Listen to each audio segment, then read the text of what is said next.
Hello there, everyone. Uh, you don't know me, and I don't know you. Um, I have a rather high goal that I wish to achieve, financially wise, trying to live off of dividends here in the future.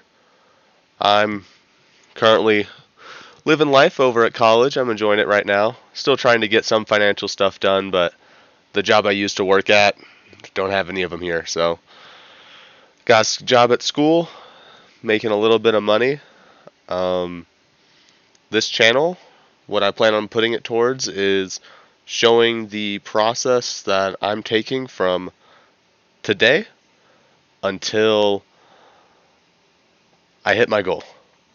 Later in the video, I'll talk about what that goal specifically is as a more finite number and how I plan to get there, along with where I currently stand. Right now, I'm just going to go over some of my documents, as you can see on screen right over here. And yeah, let's get into that. So first off, you have checking accounts. I've already blurred out all the numbers. So I have two checking accounts. That's just because of, well, I used to use USAA with my dad, and I still have military payments going over to there, which I'll explain that once we get to the debts portion of things. But currently in Chase, I have $572. I took all these screenshots same time within the same 30-minute interval, by the way. And for checking at USAA, I have 247. It's not anything bad. It's just I would consider this to be negative $3. Recently had to pay some fines and other expenses with small town for traffic stuff, so that was fun, but it is what it is. We tank it and move on. I don't use the savings account. I actually use a different savings account with UFB, which I'll be showing later. But those are the two checking accounts, nothing special. I try and keep them at $250 each at all times. I consider 250 to be zero. So currently this account's sitting at negative 3, and this account positive 272. Boop. Now over on, actually, yeah, let's move on to credit cards. So I currently have one, two, three, four credit cards at the moment. Um, I'll explain that a little bit while showing them. So these are the first two I have. Quicksilver one is the second credit card I ever got. They recently upped my balance from 500 to 600. I have that one because it's a nice little catch-all, 1.5% back everywhere. It's very convenient. Right now I'm using exclusively the Saver one though. It gives me 3% dining, groceries, so forth, so forth. I might cover that more in detail in a different video. But I really like it. I get 3% just about everywhere I go. Anywhere I use money, I tend to get cash back with this card. This one has a balance of 1,100. Pretty nice. They upped it $100 just like they did the Quicksilver just a little bit ago. Very happy about that. Currently 313 running balance, but I've already scheduled a payment for that. And that should be taken care of within the next week.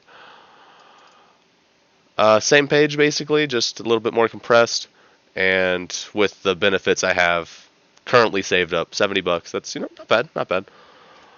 Plan on trying to get the Venture, whether that be preferably the Venture X, but I'd be more than happy with the Venture as well. Venture 1 would be okay. It does what I need it to, and it gives me the points I need to take a trip here in the summer. But I'll talk more about that later in the coming months whenever that happens. And then I have my Discover card. I think it has, yeah, $1,500 balance, currently $100 on it. Basically, I stopped using the Saver one, used this card instead. Restaurants, groceries. And that was because statement balance was being pulled soon, so I was like, okay, cool, this one doesn't get pulled for another 2 weeks. I'll just stop using the Saver, use this one. Currently have $36 saved up there. I'm happy with that.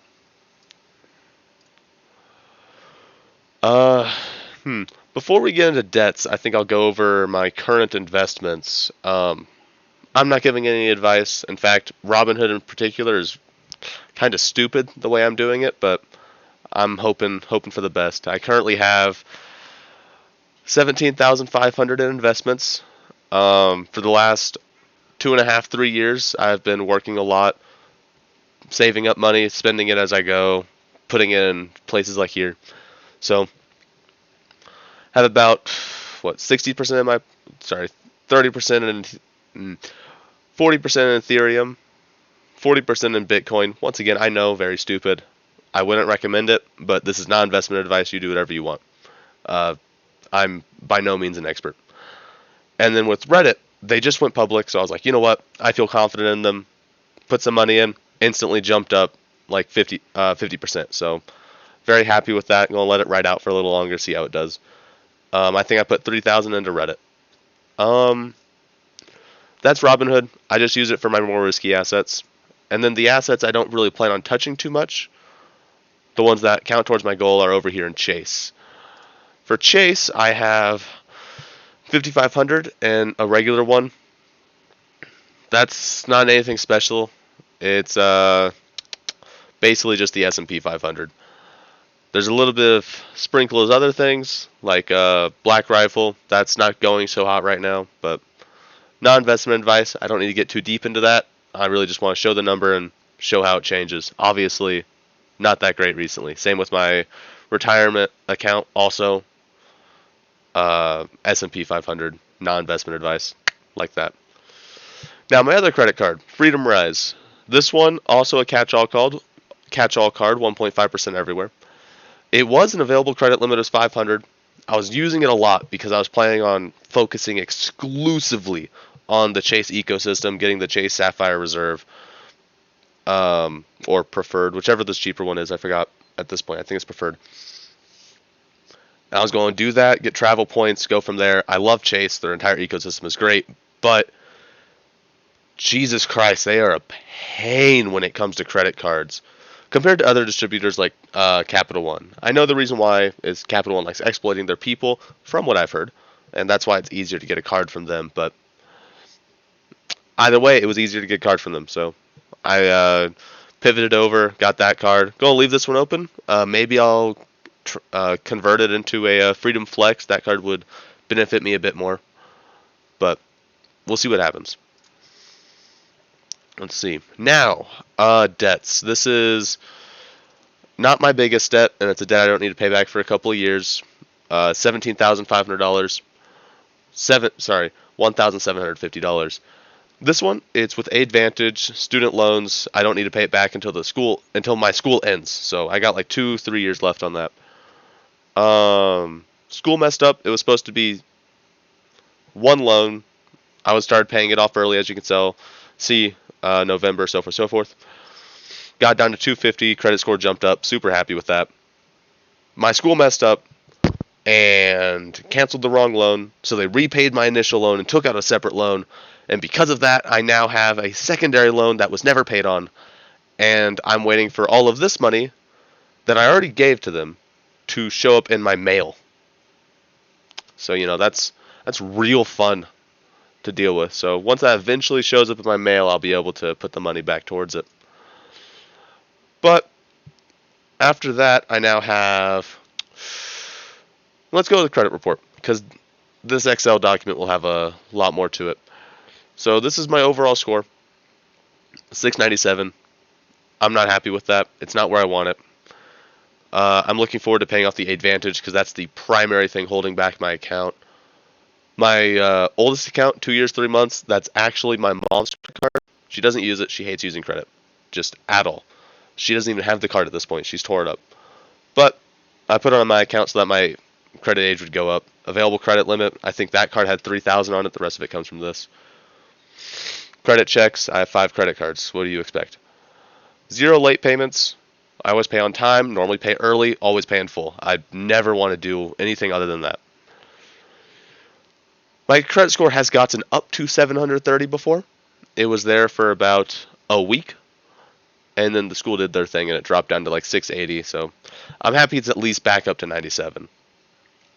Credit usage 1%, because I normally pay things off pretty early. And then this is just a little bit more detailed. 0 late payments, oldest account. I think my average age is 7 or 8 months. Usage, total balances. That's my Saver 1 card. Total income raising available credit. Basically what we just went over.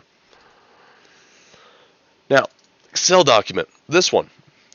I'll make, oof, God, flashbang warning. Sorry about that. So this one has everything that we just went over, things that are going to happen, my monthly bills, so forth, so forth. So for my car, under 21, got to pay that expensive insurance. Got that $300 payment. I put $300 towards food. I have a meal plan, so that number is significantly lower than that, but I like playing it safe, figuring out where things are. I have a study app. It walks me through how to solve math problems because the app does a significantly better job teaching me than my teacher, so that's fun, but it is what it is. And then Scholarship Owl, it just auto applies for scholarships in the hope of getting one. $10 a month. Nothing too bad. Total monthly expenses is $688. Next year, I'll also have housing and stuff to deal with. Now, for my debt, because the 1500 will be moved over, I just put the Advantage at 250. But VA, Veteran Affairs, I can go more in detail on that later. I currently owe them $5,200. I made a mess up. I'm dealing with it. So I need to pay that before May 10th. I have until May 10th to pay that back, which with my investment accounts and my savings, I should be more than good on that. Here we go. Credit cards, current balances. There we go. 95 on Discover, 0 for Chase, 63.83 on Capital One. Plan on paying all that off probably within the next couple of days, getting that number down to 0.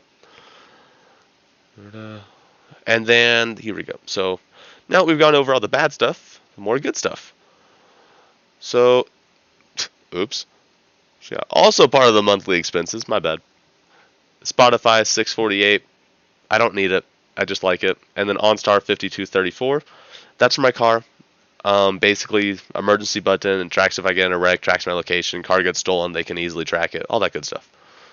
Now, monthly income. School. I make $800 a month, bi-weekly, so $400 a month, 20 hours a week, 10 hours. Currently, they don't charge me taxes, so that's nice, but it is something I'll have to think about. Quick Trip, it's the job that I'm currently on leave for, so come the summertime, I'm going to be putting all my time into that, making bank after bank after bank. So that's why that's there. They put money towards taxes, don't need to worry about that. And then VA, I get about $1,700 a month for it. That's my housing and food stipend. Dad in the military, so I got a little bit of military benefits. That helps out a lot. But that brings my monthly income into $2,500. Semi-reliably. The school one, it fluctuates. And then come the summer, school will be gone, but Quick Trip will skyrocket well over that. So, changes. With checking, current balances already went over that. How much I currently have in checking at 119. Cool.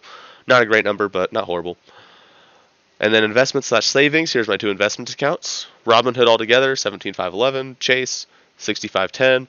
UFB. That's my savings account. They do 5%. Very nice. I like it. I'm eventually going to have 7 months in there. I plan on doing that during the school year. But right now, I put most of it into Robinhood, hoping for a decent enough return to where when I pay the VA off, it's not a massive dent. But that brings my total working for me money to $25,500. Now, current debt, which is all of this and all of this, $5,600. That is not a good number. I hate that number very, very much. And my current holdings, which is all of this and all of this, combined gives me sub 27, so my worth at the moment is about $20,000 from a purely monetary, not physical good standpoint. That, not horrible. That debt is what's really hurting me. If I got rid of that, pretty solid. But on the upside, that puts me onto my next point. I am currently, 20% of the way to my goal, my 2-year goal. So 2 years from today, 2 years from March 25th, I'm going to try and hit 100K. 100K in savings. So bring this balance up to 100K. That is my goal. That's the first goal. Currently, having Excel do the math for me, $79,279 away. It's not a great number, definitely a big number. And I'm going to have to work a lot at Quick Trip in order to pay that off. And what I'm hoping is that during next summer, I'll be able to get an internship in order to get a bit more income on me. But that's the goal. So come the time that I finish college, I'll have at least 100K in my investment savings, nice little seed to start growing stuff. But that's not the end goal. That is my first goal. The end goal, that right here, super far away. Probably 5 to 10 year, 5 to 10 year goal. Cool mill, nice cool $1 million.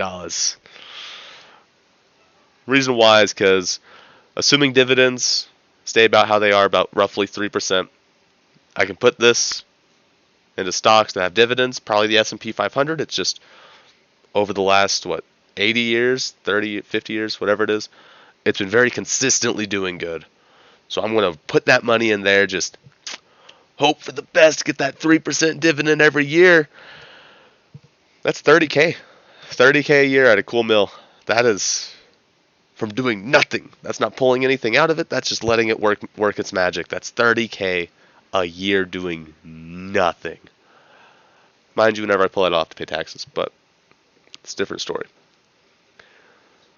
So that's where I stand. I'll probably be posting videos like this once a month, just as little updates, show you how things are going. If anyone watches this, relatively close to when I post it, please leave a comment on how you think I can improve. First time doing this, so definitely a lot to learn. But yeah, that's the plan. Hope everyone has a good day. See you next time. Bye.